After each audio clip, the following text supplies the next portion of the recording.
अगदी थोड्याच वेळामध्ये पंतप्रधान नरेंद्र मोदी हे मुंबईमध्ये दाखल होणार आहेत आणि यावेळी काँग्रेसकडून आंदोलन करण्याचा इशारा देण्यात आलाय। यावेळी काँग्रेसच्या नेत्यांना पोलिसांनी ताब्यात घ्यायला सुरुवात केली आहे। अगदी सकाळपासून कार्यकर्त्यांना पोलिसांनी ताब्यात घ्यायला सुरुवात केलेली आहे आणि वर्षा गायकवाड आणि त्याच्यासोबतच नसीम खान या दोघांना स्थानबद्ध करण्यात आलंय। तर भाई जगताप यांना पोलिसांनी सध्या ताब्यात घेतलेलं आहे। काँग्रेसचे आमदार असलम शेख यांना सुद्धा पोलिसांनी ताब्यात घेतल्याचं कळतंय। तर ही काही दृश्य आपण बघतोय। वर्षा गायकवाड यांना स्थानबद्ध करण्यात आलंय। त्यांच्या घराच्या बाहेर मोठा पोलिसांचा फौज फाटा तैनात करण्यात आलाय। नसीम खान यांना सुद्धा स्थानबद्ध करण्यात आलंय।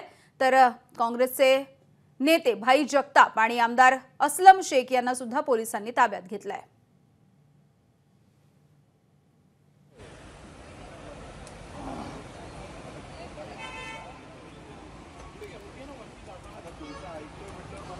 तर थोड्याच वेळामध्ये पंतप्रधान नरेंद्र मोदी हे मुंबईमध्ये दाखल होतील आणि मुंबईमधल्या एका कार्यक्रमाला फेस्टिवलला ते संबोधित करणार आहेत। मात्र त्याआधी आता काँग्रेसच्या कार्यकर्त्यांना ताब्यात घ्यायला सुरुवात झाली आहे।